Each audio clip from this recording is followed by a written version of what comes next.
中野先生が、技を当てるために、工夫している態度の運足だったりとか、中野先生がこういう風に使っているとかっていう運足とかがもしあればですね、ちょっと周りを動かすために思って表に出したくない技術なんですよ。あーでも分かる。おー来たーで次は私も動きます。ああ早いな早いな。おすこんにちは、空手家工芸です。今回は2度目のコラボとなる、帯同世界大会4連覇、千葉県船橋市で帯同会5連館の館長を務める中野哲司先生に来ていただいております。中野先生、よろしくお願いします。よろしくお願いします。お久しぶりです。お久しぶりです。YouTube ではお久しぶりですね。そうですね。ですね、今回ちょっと中野先生はですね、仕事中に体のことを正しく使える方法を研究したいっていうのが、きっかけというか、で整体の勉強して整骨院の先生になっちゃうぐらい、研究が好きな人で、大好きです。旧ツイッターのX ですね、でもうミスタークレイジーとしてたびたび話題に、なっているんですが、先生の方がクレイジーだと思います。その辺はですね、菊野先生がクレイジー巨頭っていうので僕とコウケ先生を挙げたんですけど、いや僕は普通ですからね、ちょっと。僕はいつも言ってるんですが、空手が好きすぎるだけで、あとは結構普通のおじさんでして、クレイジーはお譲りしてます、ね、おかしいなおかしいなそういうことですね、ミスタークレイジーのそんな中野先生がですね、帯同で勝つために、深掘りしてきたもう格闘技という対人競技においてはもう確実にもなんですかね、打撃で当てるためには絶対的に、大切な部分であるちょっと運足、これもちょっと正直その帯同ってやっぱルールも特殊ですし、そんな中でやっぱりちょっとならではの方法とか発想があるんじゃないかなっていうのもちょっと気になっているところだったので、今回はですね、そんなちょっと中野先生が、技を当てるために、工夫している態度の運足だったりとか、なんなら態度の方法じゃなくても中野先生がこういうふうに使っているとかっていう運足とかがもしあればですね、ちょっとお聞きしたいなと思っておりますので、よろしくお願いします。ちなみに僕はもちろん中野先生の、生体制度精神チャンネルの方に、出演させていただいてますので、ぜひちょっとそちらもご覧ください。ありがとうございます。よろしくお願いします。じゃあよろしくお願いします。よろしくお願いします。では運足ということで、じゃあ極真空手の場合はそのフットワークとかどういう形で展開されるんですか？それはですね、結構、多分道場とか各個人がやってる感が結構多くて、あんまり統一された大会の時の運足って多分、聞いたことないんですよ。なんでみんな各選手が組手の中でいろいろ工夫してやってる感があって、正直ですね、こうやって聞いといてなんなんですけど、僕運足ってとかその方法、その前を動かすための方法って表に出したくない技術なんですよ。でも分かる。でも今本当の活躍されてる皆さんもご存知の方で言えば福地先生とか、それこそフルコンさんとかってポジショニングとか間合いがめちゃくちゃうまいじゃないですか。そのぐらいどのぐらいの威力のパンチを打つかじゃなくて、どこで打つかってすごい大事ですよね。で帯同ってなんか結構型っぽく見られるんですけども、競技なので結局当てなきゃいけないとなるんですけども、我々はよく初見殺しなんじゃないかって言われるんですけど、当然帯同の人は帯同の技みんな知ってるので、大技打たなきゃいけないし、帯同ってすごいカウンター技が多いんで、カウンター待ってるところに大技打たなきゃいけないんですよ。なのでもうほとんど運足がほぼ全てみたいになってきますね。でちょっとですね、そうしましたら、そうですね、じゃあちょっと軽くなんか思いつきなんですけど、軽くなんかちょっと極真の時どんな感じで動くのかちょっと見せていただいてもいいですか？どんな感じで動くというと、じゃあ戦いますなった時に、例えばこの間合いでズンズンいくのか横で動いていくのか、半分相手によるんですけど、どうしても相手によってしまうんですけど、例えば私だったら、僕の場合基本的にはもうじりじり詰めていくんですよ。あんまりポンポンって動くタイプの選手じゃなかったので、構えた状態でちょっと離れた状態が始まるとしたら、周りの詰め方としてはこんな感じでちょっとずつ詰めていって、でもうその臨界点というかもう半歩いったらもう当たるよっていうところで取り合って、で今行く今取られるっていうのをやり取りしていける瞬間だけ行くみたいな感じですね。態度のその限度間合い、有効間合い、相互間合い、なんかちょっと間合いを3ジャンルに分けてるっていうのが基本概念としてありまして、おそらく同じだとは思うんですけども、今見てるとこう前横ってなんですよね。で左手が前だったらこっち回しにするのがなんとなくちょっとベーシックにあって、そこから変化させていくっていう感じですかね。そうですね、ちょっと僕の得意技が関連してくるんですけど、その運足の理由は本当にでもそうなんですね、技に合わせてポジションを取るからっていうのがあると思うんですけど、態度の運足の特徴は態度もこういうふうに練習しましょうっていうのはあるんですけど、人によってやっぱり試合の運用はそれこそ得意な戦術によってバラバラなんですけど、僕は態度って階級がないんですよ。全員無差別なので、もうとりあえずいつもこんな感じで、なんか身長差があってリーチ差があって相手の方がパワーが強いみたいになるので、まず大きさと小ささを両方使うようにしてます。なので歩幅の緩急というかね、このステップの速度の緩急ではなくて、例えば態度の場合この形になるんですけども、こういう運足を取るときに小股にしたりとか、実はちょっと斜めにしたりとか、実はこのちょっと下げたりとか、そういうのはやるんですけども、それは多分同じというかだと思うので、態度の特徴かなっていうところをちょっと今日は紹介できればなと思います。でもそもそもが、こういう運足を常に取ってるってこと自体が、僕らにとっては普段ないので。そうですか。そうなんですよ。だから普段僕らってこういう取り合いで、せいぜいこうやって取る選手もいるんですけど、でも常に足を踏み替えて取ってる選手はいないから、そう踏み替えてる最中だから変化はめちゃくちゃ大きいなと思って今聞こえます。そうですね。例えばこの中に技入れてたりするんですよね。ここで打ったりとか、そうなんですよ。ここで打ったりとか、そういうふうにここで打つみたいな感じで、なんかどこでも打てるようにはしてますね。で、上田幹夫選手にも言われたのが股関節の使い方教えてほしいと言われたんですけれども、ちょっと構えていただいてよろしいでしょうか。そうですね、態度の構えこんな感じになるんですけど、股関節がすごい稼働している状態になるんですね。なのでちょっと立っていただいて小股にしていただくと股関節の運動が少ないので、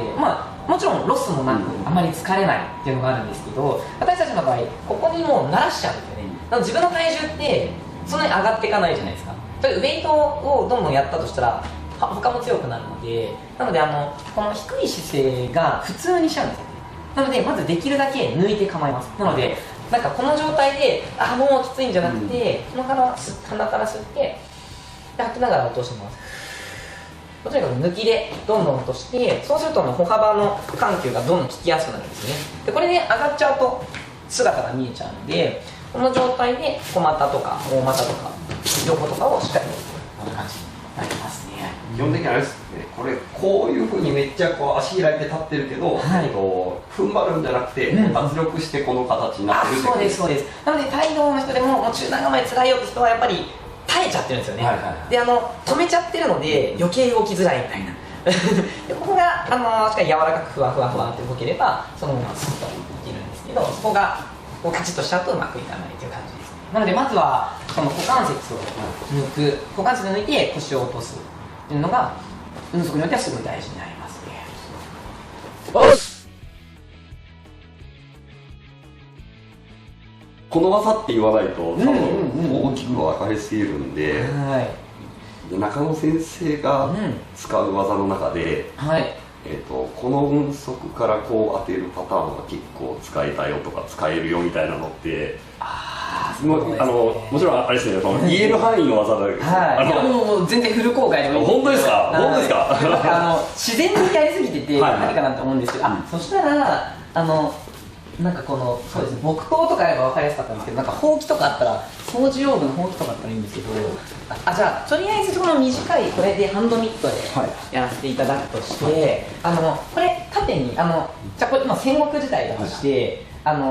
日本と大体 1.5 キロと重くても 1.2 キロとかだと思うんですけども、これをこうやってできる人はいないですよ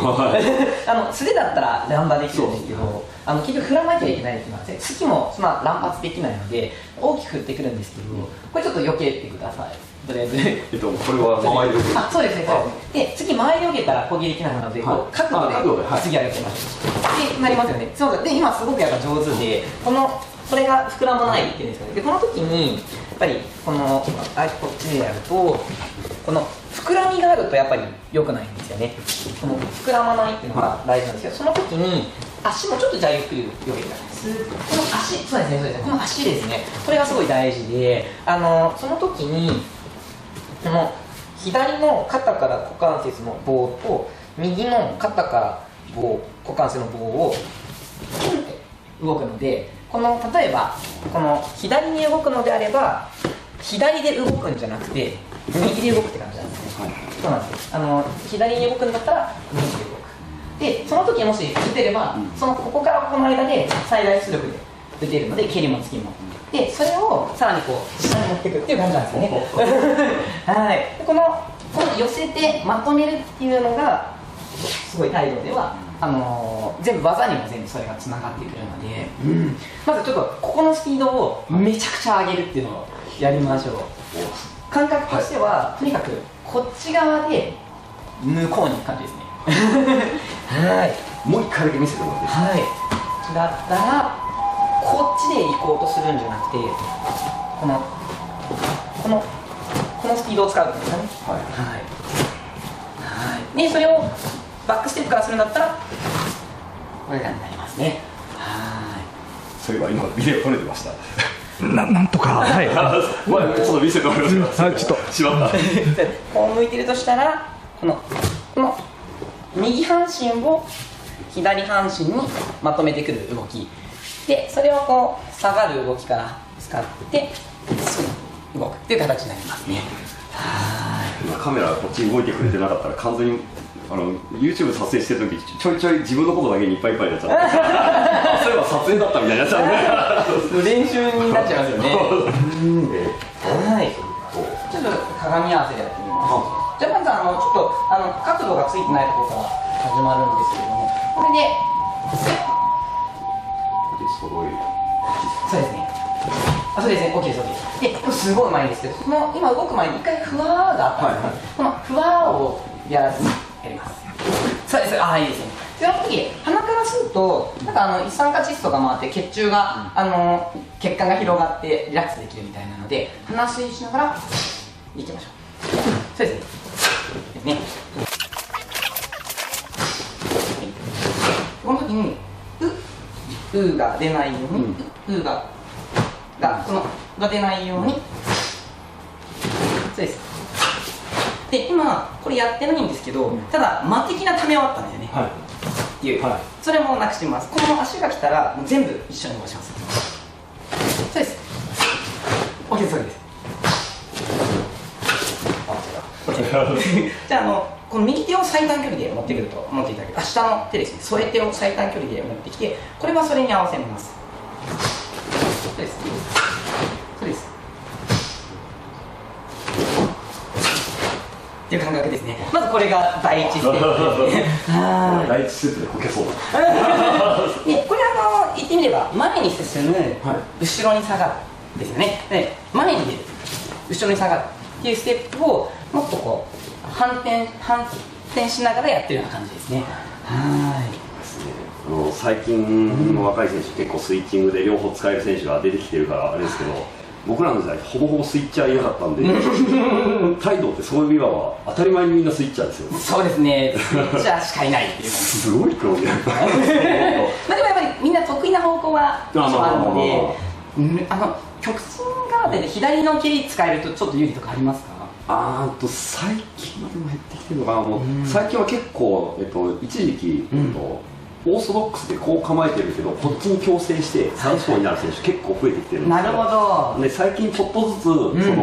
どっちが有利がだいぶ減ってきた気はするので、スイッチャーもいるしサウスポーも増えてきて、昔は圧倒的にサウスポー有利だったんですよ。ですよねでも今でも多分、若干サウスポー有利感はあると思います。だからトップクラスまで行くと、あんまりもうみんな研究してるからなんですけど、でも、地方大会とかだったら絶対今でもサウスポーが有利ですねそれからまさに態度でもそうで、やっぱ全日本の上位になってくるとやっぱり左が使えてなんぼみたいになってくるんですけれども、そうすると前足の左で切るのか、はい、後ろ足の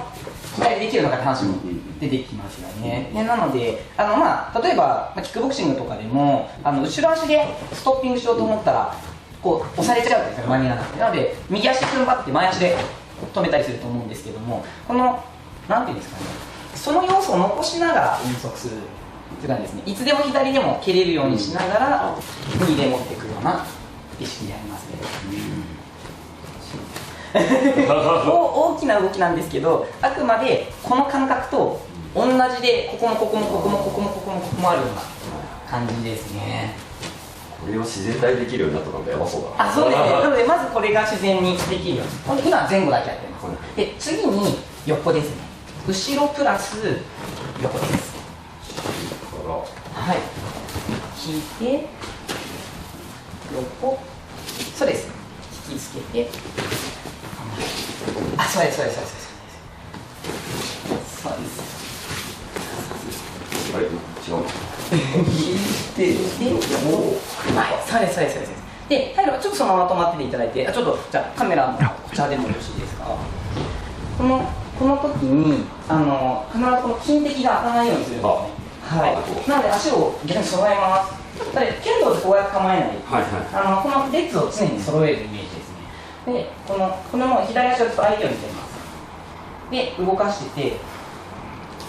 そうです。次は右足相手に見ます。で、そうです、そうです。で、この足もなるべく、そうですね、常にこの位置はすぐパンと切れるようにですね。全然足、タイプは切らないんですけども、はい。で、この毛も、相手、ずーっと相手をホーミングします。そうです、そうです。この力の流れを必ず目線の線と手の線と足の線で結びます。ずーっとこの感覚です。そうです、そうです。もう矢印のブレがないように、ずっと相手の方に。そうです、そうですね。ずーっと相手の方に、相手の方に。そうです、そうです。めちゃくちゃうまいんですけど、ちょっともう一回言ってみますね。これが、これもないようにしたいんですよね。ずーっと相手の方に、相手の方に。そうです、そうです。ずーっと相手の方に、相手の方に。そうです、そうです。これもないようにしたいんですよね。そうです、そうです。そうです、そっちの前ですね。はい。すぐできると思うんですけども、ここでこっち向かない。そうです、そうです、そうです。OK です。ちょっと早く。はい。そうです、そうですね。これが今、手が置いてかれてしまったので、相手ですね。そうです、初めて。はい、はい。で、その時にこれが、こう、開いてしまわないように、ずーっと相手にやり続けるんです。そうです、初めて。はい、はい。そ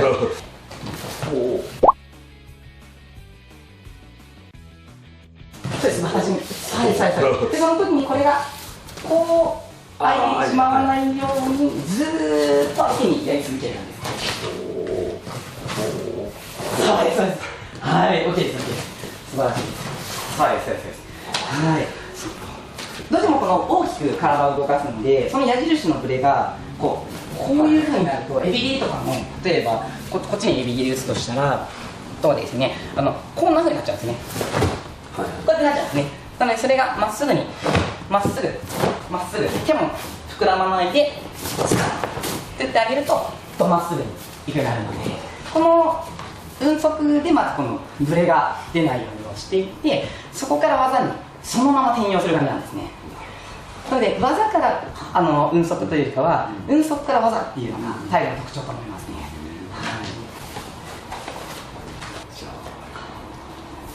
どのシーンで使ってるかだけ。運足が終わってから打つ場合もあれば、例えばもうちょっと早めにしていただいたら、その感じになります。おわー、すごい。そうですね。はい、このまま、そうですね、これですよ。